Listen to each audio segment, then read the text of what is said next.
नमस्कार विद्यार्थी मित्रांनो, अश्वमेध नर्सिंग ट्युटोरियल्समध्ये आपलं सगळ्यांचं स्वागत आहे. मित्रांनो, आज आपण नर्सिंगच्या कोर्सेसबद्दल बघणार आहोत.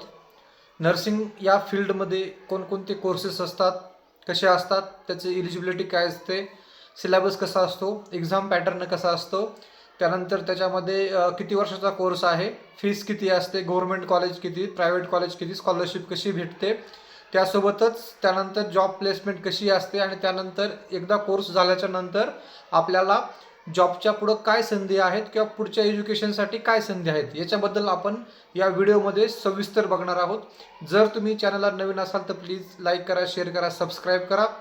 इथून पुढे जे काही व्हिडिओ असतील ते सगळे नर्सिंग या कोर्सबद्दल आणि नर्सिंगच्या विद्यार्थ्यांसाठी खास सगळे व्हिडिओ असतील. त्यामुळं चॅनलला सबस्क्राईब करा जेणेकरून तुम्हाला नवीन नवीन व्हिडिओ अपडेट त्या ठिकाणी येत राहतील. तर चालू करूयात आपण. कोर्सेस कोणकोणते असतात नर्सिंगमध्ये याच्याबद्दल बघूयात पहिल्यांदा. तर नर्सिंगमध्ये ANM हा कोर्स आहे. ANM हा कोर्स 2 वर्षाचा कोर्स असतो. हा कोर्स 10वी किंवा 12वीच्या बेसवरती होता, परंतु त्याचा आता 12वीच्या बेसवरती केलेला आहे, 12वी आर्ट्स किंवा सायन्स. तर ANM हा 2 वर्षाचा एक डिप्लोमा कोर्स आहे, डिप्लोमा सर्टिफिकेट कोर्स आहे. त्यानंतर दुसरा आहे GNM. GNM हा एक 3.5 वर्षाचा कोर्स आहे. हा 3-3.5 वर्षाचा कोर्स आहे टोटल. हा आहे डिप्लोमा. त्यानंतर दुसरा आहे BSc नर्सिंग. BSc नर्सिंग हा कोर्स डिग्री कोर्स आहे. हा 4 वर्षाचा कोर्स असतो. यामध्ये 3.5 वर्ष तुमचं कॉलेजचं जे थेरॉटिकल पार्ट आहे तो आहे आणि त्यानंतर शेवटचे 6 महिने तुम्हाला इंटर्नशिप असते. ठीक आहे, असा टोटल 4 वर्षाचा कोर्स आहे. त्यानंतर आपण बघूयात पोस्ट बेसिक BSc नर्सिंग नावाचा कोर्स असतो. पोस्ट बेसिक BSc नर्सिंग नाव जरी पोस्ट बेसिक BSc नर्सिंग असेल तरी पण हा BSc नर्सिंग नंतरचा कोर्स नाही, हा GNM नंतरचा कोर्स आहे. हा पण एक डिप्लोमा कोर्स आहे. परंतु हा कोर्स कंप्लीट केला, हा एक 2 वर्षाचा कोर्स आहे. हा कंप्लीट केल्याच्या नंतर तुम्ही डिग्री ग्राह्य तुम्हाला डिग्री ग्राह्य करून दिली जाते, म्हणजे तुम्ही पदवीधर त्या ठिकाणी होता. तर अशा प्रकारचा कोर्स आहे तो पोस्ट बेसिक BSc नर्सिंग. हा कोर्स GNM नंतर 2 वर्षांनी 2 वर्षासाठी केला जातो. त्यानंतरचा दुसरा कोर्स आहे MSc नर्सिंग. MSc म्हणजे मास्टर इन नर्सिंग आहे. MSc नर्सिंगमध्ये पिडियाट्रिक, सायकॅट्रिक, त्यानंतर medical surgical nursing, community nursing आणि ऑब्स्टेटिकल अँड गायनॅकॉलॉजिकल नर्सिंग, अशा प्रकारच्या 5 मुख्य फील्ड त्या ठिकाणी आहेत किंवा 5 मुख्य तुमचं स्पेशलायझेशन त्या ठिकाणी होतं. स्पेशलिटी 5 आहेत. त्यानंतर आहे PhD नर्सिंग. PhD नर्सिंग हा जो कोर्स आहे, PhD नर्सिंग कोर्स हा साधारणतः MSc झाल्याच्या नंतर एक 3 वर्षाचा किंवा 3, 5 किंवा 7 वर्षाचा हा कोर्स असतो. जर तुम्ही रेग्युलर केलं तर तुम्हाला तो 3 वर्षामध्ये कंप्लीट होतो. जर तुम्ही रेग्युलर केलं तर 5 ते 7 वर्ष त्या ठिकाणी तुम्हाला लागतात. तर अशा प्रकारचे हे कोर्सेस असतात नर्सिंगमध्ये. तुम्ही एक हायर लेवलला नर्सिंग जायचं असेल तर तुम्ही PhD करू शकता. त्यासाठी तुम्हाला जर GNM असेल तर GNM नंतर तुम्हाला पोस्ट बेसिक BSc करायला लागेल. पोस्ट बेसिक BSc नंतर तुम्हाला MSc करायला लागेल. MSc झाल्याच्या नंतर तुम्हाला 1-2 वर्ष, 3 वर्षाचा गॅप झाल्याच्या नंतर, एक्सपिरियन्स झाल्याच्या नंतर तुम्हाला त्या ठिकाणी PhDला ॲडमिशन घेता येईल. किंवा तुम्ही जर BSc नर्सिंग तुमचं झालं असेल तर तुम्हाला BSc नर्सिंग नंतर MSc नर्सिंग, MSc नर्सिंग नंतर PhD, अशा प्रकारची ही हायरार्की आहे. त्यानुसार तुमचं त्या ठिकाणी ॲडमिशन PhDला होऊन जातं. तर PhD झाल्यानंतर तुम्हाला डॉक्टरेट नावाची पोस्ट भेटते, डॉक्टर नाही डॉक्टरेट भेटते. तर अशा प्रकारे हा नर्सिंगमध्ये असे कोर्सेस आहेत. त्यानंतर आपण बघूयात इलिजिबिलिटी क्रायटेरिया काय असतो. इलिजिबिलिटी क्रायटेरिया म्हणजे त्याची पात्रता कशी असते. आता जे ANM आहे, ANM हे तुमचं साधारणतः 10वीच्या मार्क्सवरती असतं किंवा आता गेल्या 2 वर्षापासून ते पण 12वीच्या मार्क्सवरती घेतलेलं. मिनिमम एज्युकेशन क्वालिफिकेशन हे 12वी ठेवलेलं आहे. त्यामुळं 12वी सायन्स किंवा आर्ट्समधून तुम्ही त्या ठिकाणी ॲडमिशन घेऊ शकता. त्यानंतर दुसरं आहे GNM. GNMसाठी काही दिवसाखाली 12वीच्या बेसवरती ॲडमिशन होत होते, 12वी सायन्स किंवा आर्ट्सच्या मार्क्सवरती. परंतु गेल्या 2 वर्षापासून त्यांनी GNMसाठी देखील नर्सिंग CET लागू केली होती. परंतु गेल्या वर्षी ॲडमिशन 12वीच्या बेसवरती झाले होते. परंतु यावर्षी जे ॲडमिशन आहेत ते पूर्णपणे नर्सिंग CETवरतीच होतील, MH नर्सिंग CETवरती होतील असं त्या ठिकाणी सांगितलेलं आहे आणि त्यासाठी प्रयत्न देखील चालू आहेत. परंतु बघूयात, जोपर्यंत कॅप रजिस्ट्रेशन प्रोसेसचं त्या ठिकाणी नोटिफिकेशन पडत नाही तोपर्यंत आपल्याला या गोष्टी समजणार नाहीत. तर त्यानंतर बघूयात, दुसरा कोर्स आहे तो आहे BSc नर्सिंग. BSc नर्सिंग हा जो कोर्स आहे, BSc नर्सिंग कोर्स करण्यासाठी तुम्हाला 12वी सायन्समध्ये फिजिक्स, केमिस्ट्री, बायोलॉजीमध्ये मिनिमम 45% मार्क्स लागतात. म्हणजे 45 तिघाची ग्रुपिंग असणं गरजेचं आहे मिनिमम त्या ठिकाणी आहे. आणि तुम्ही त्या ठिकाणी MH नर्सिंग CET, ही जी CET आहे 2026ची CET तुम्ही ती दिलेली पाहिजे. म्हणजे तुम्ही जर ती CET दिली असेल तर तुम्ही त्या ठिकाणी ॲडमिशन घेऊ शकता. आता यासाठी नॉन झिरोची अट होती. बरेच दिवस नॉन झिरोची अट त्या ठिकाणी होती. नॉन झिरोची अट असल्यामुळं ॲडमिशन हे ज्यांना 2%, 4% 5% पडेल असे देखील विद्यार्थी त्या ठिकाणी ॲडमिशन घेऊ शकत होते. त्यामुळं याच्या अगोदर गेल्या वर्षीपर्यंत 40% मिनिमम त्या ठिकाणी किंवा 40% मिनिमम त्या ठिकाणी लागत होते. परंतु या वर्षीपासून थोडं नॉन झिरोचं अट सांगितले, कारण गेल्या वर्षी बरेच कॉलेजेसमध्ये सीट व्हॅकंट राहिले होते आणि साधारणतः एक 8 ते 10च्या आसपास त्या ठिकाणी टोटल कॅप राऊंड झाले. परंतु तरी देखील बरेच कॉलेजमध्ये त्या ठिकाणी ॲडमिशन हे व्हॅकंट राहिले होते, सीट व्हॅकंट राहिले होते, ॲडमिशन पूर्ण झाले नव्हते. त्यामुळं यावर्षी थोडंसं नॉन झिरो चार्ट त्या ठिकाणी दिलेली आहे. त्यानंतर दुसरा कोर्स आहे तो आहे post basic BSc nursing. Post basic BSc nursing हा जो कोर्स आहे, हा कोर्स तुम्हाला GNM झाल्याच्या नंतर तुम्ही post basic BSc nursing course करू शकता. त्यासाठी कुठल्याही प्रकारची CET वगैरे नाही आहे. तुम्हाला GNMच्या फायनल इयरच्या मार्क्सवरतीच मेरिट लिस्टनुसार किंवा तुम्ही त्या कॉलेजला डायरेक्ट ॲडमिशन जाऊन घेऊ शकता. तुम्हाला त्या ठिकाणी स्कॉलरशिप वगैरे सगळे बेनिफिट्स जसे BSc नर्सिंगच्या स्टुडंटला भेटतात, विद्यार्थ्यांना भेटतात, तसे तुम्हाला त्या ठिकाणी बेनिफिट भेटतात. हा जो कोर्स आहे हा 2 वर्षाचा कोर्स आहे. यामध्ये काही इंटर्नशिप वगैरे काही नसते. हा डायरेक्ट साधा कोर्स आहे, याच्यामध्ये इंटर्नशिप नसते. 2 वर्षाचा कोर्स त्या ठिकाणी आहे पोस्ट बेसिक BSc नर्सिंग. त्यानंतर दुसरा आहे एक मगाशी सांगायचं राहून गेला की दुसरा कोर्स आहे BSc नर्सिंग. ठीक आहे, BSc नर्सिंगचं बघूयात. BSc नर्सिंग ही नीट CET वरती आहे. सॉरी, नीटवरती नाही आहे, MH नर्सिंग CET वरती आहे. 12वी सायन्स ॲडमिशन होतात सायन्सवरतीच. त्यानंतर दुसरा एक कोर्स आहे, त्याला आपण म्हणतो DPN. ठीक आहे, diploma in public health nurse किंवा diploma in psychiatric health nurse. ठीक आहे, DPN आहे. तर डिप्लोमा हा जो कोर्स आहे DPN वाला, हा कोर्स GNM नंतर बरेच जण करतात. गव्हर्नमेंटमध्ये हे कोर्सेस चालतात, गव्हर्नमेंट कॉलेजेसमध्ये. तर हा जो DPN कोर्स आहे, हा कोर्स डिप्लोमा कोर्स आहे. हा देखील सायकॅट्रिक हेल्थ नर्सिंग डिप्लोमा किंवा पब्लिक हेल्थ नर्स डिप्लोमा आहे. हा 2 वर्षाचा कोर्स आहे. हा देखील GNM नंतर त्या ठिकाणी केला जातो. त्यानंतर आहे MSc नर्सिंग. MSc नर्सिंग हा पोस्ट ग्रॅज्युएट कोर्स आहे. पोस्ट ग्रॅज्युएट कोर्स हा BSc नर्सिंग नंतर तुम्हाला मिनिमम रजिस्ट्रेशन झाल्याच्या नंतर मिनिमम तुम्हाला 1 वर्ष एक्सपिरियन्स असणं गरजेचं आहे ॲडमिशन घेईपर्यंत. म्हणजे तुमचं जे MScचं ॲडमिशन डेट क्लोज होते, त्या डेट क्लोज होण्याच्या दिवसापर्यंत तुमचं साधारणतः रजिस्ट्रेशन झाल्याच्या नंतर 1 वर्षाचा एक्सपिरियन्स असणं गरजेचं आहे. आणि तो एक्सपिरियन्स तुम्हाला मोर दॅन 100 बेड जे हॉस्पिटल्स असतात, 100 बेडपेक्षा मोठे हॉस्पिटल असतात, त्या ठिकाणी तुमचा एक्सपिरियन्स असणं गरजेचं आहे. त्यासोबतच किंवा तुम्ही एखाद्या कॉलेजवरती जॉईन असाल तर तुम्हाला त्या GNMच्या कॉलेजवरती ॲटलिस्ट GNM कॉलेजचा 1 वर्षाचा एक्सपिरियन्स असणं टीचिंगचा कंपल्सरी आहे.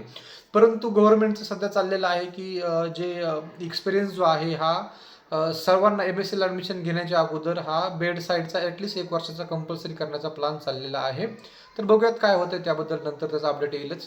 तर हा झाला MSc nursing course. MS नर्सिंगमध्ये 5 speciality असतात. MS नर्सिंगचे जे ॲडमिशन्स असतात हे पोस्ट बेसिक BSc नंतर डायरेक्ट भेटतात किंवा BSc झाल्याच्या नंतर तुम्हाला 1 वर्ष एक्सपिरियन्स कंपल्सरी झाल्याच्या नंतर तुम्ही त्या ठिकाणी MScला ॲडमिशन घेऊ शकता. MScमध्ये psychiatric, pediatric, medical surgical nursing, community health nursing आणि ऑब्स्टेटिक OBGY अशा प्रकारच्या 5 मेन स्पेशालिटी MHS युनिव्हर्सिटीच्या अंडर किंवा ज्या काय बाकीच्या युनिव्हर्सिटी आहेत, भारती युनिव्हर्सिटी झालं, कृष्णा युनिव्हर्सिटी झालं, सिम्बायोसिस DY पाटील ह्या ज्या युनिव्हर्सिटी आहेत त्यांच्या अंडर त्या ठिकाणी ॲडमिशन होतात किंवा दत्ता मेघे वगैरे जे कॉलेज आहे त्या ठिकाणी ॲडमिशन होऊन जातात.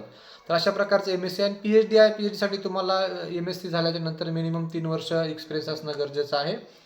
तर अशा प्रकारे PhD आहे.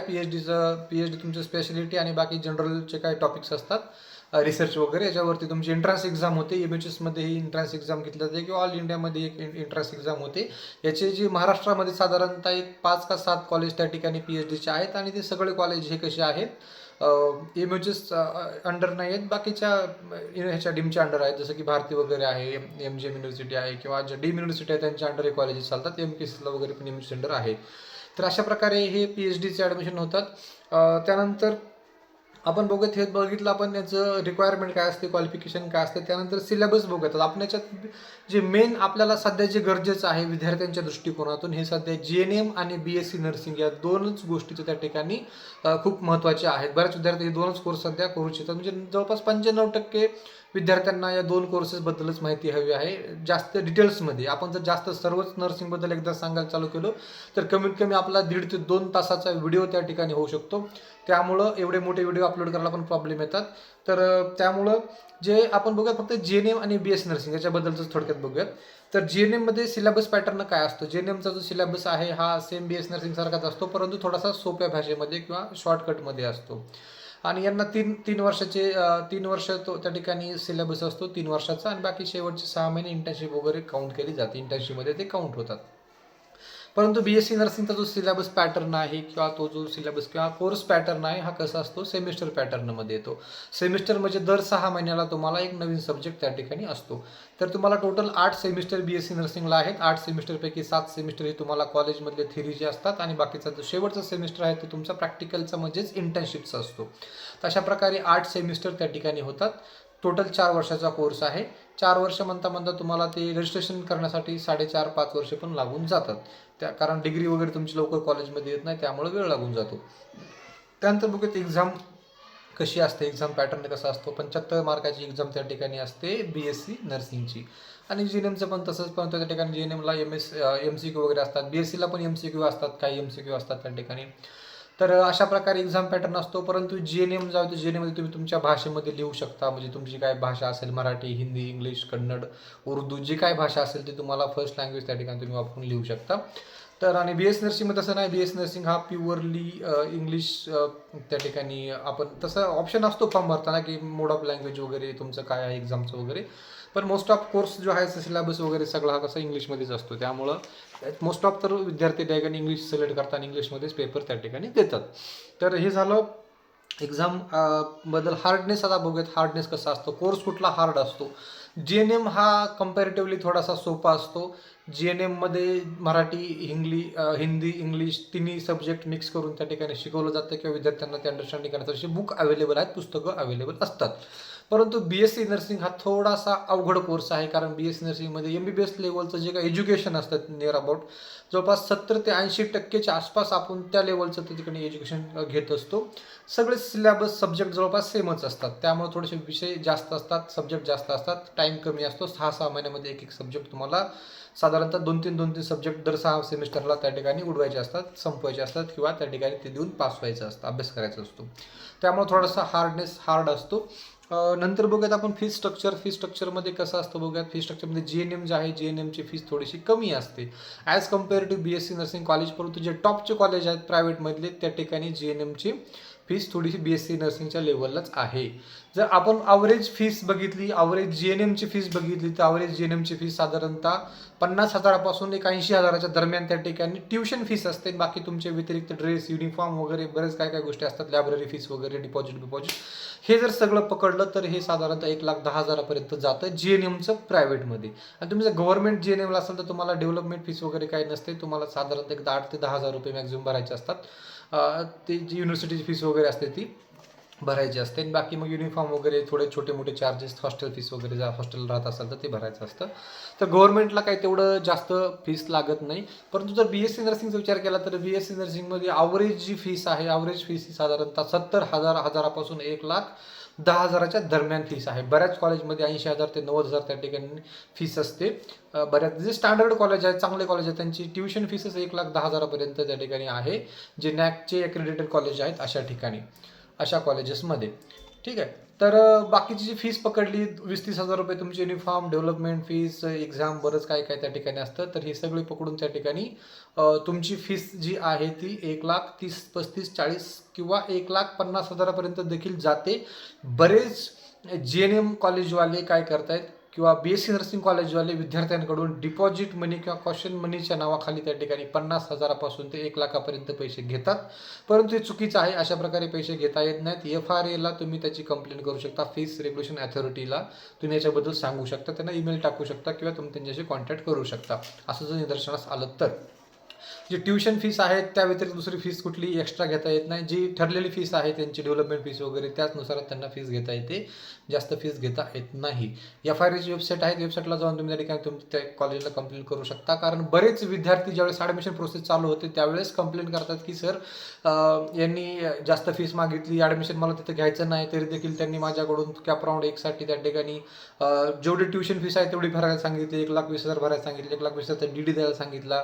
तर असं बरेच पोरं कंप्लेंट करतात, बरेच विद्यार्थी त्या ठिकाणी कंप्लेंट्स करतात आणि बरेच कॉलेजवाले देखील त्या ठिकाणी विद्यार्थ्यांकडून फीस घेण्याचा प्रयत्न करतात. माझ्याकडून देखील झालेला आहे. मी माझ्या एका मित्राचं ॲडमिशन घ्यायला गेलो त्यावेळेस देखील एका पुण्यातल्या कॉलेजवाल्यांनी मला 1,20,000 पूर्णपणे फीस जी आहे ती भरायला सांगितली होती. मी बेटरमेंट प्रोसेसनं मला त्या ठिकाणी ॲडमिशन घ्यायचं नव्हतं, तरी देखील त्यांनी तेवढी फीस भरायला सांगितली. मी ज्यावेळेस म्हणलं की ठीक आहे, मी युनिव्हर्सिटीमध्ये याच्याबद्दल सविस्तर चर्चा करतो आणि FRLला पण याच्याबद्दल तुमचं एक जे तुमचा डिसिजन आहे तो तुम्ही मला ती फीसची प्रिंट रिसिप्ट द्या, मी त्या ठिकाणी तुमची सर कंप्लेंट करतो. त्यावेळेस कुठं मग त्यांनी मला फक्त 1,500 रुपये फॉर्मचे फक्त तेवढे घेतले, बाकीची फीस घेतली नाही. तर अशा प्रकारे ह्या गोष्टी असतात, तुम्ही व्यवस्थितलं त्यांच्याशी बोलून सॉल्व्ह करू शकता. ही झालं फीसबद्दल. त्यानंतर बघूयात गव्हर्नमेंट कॉलेज, प्रायव्हेट कॉलेज किती आहेत. गव्हर्नमेंटचे जे कॉलेज आहेत ते GNMसाठी खूप पहिले कॉलेज होते, 15 ते 20 कॉलेज GNMचे होते त्या ठिकाणी.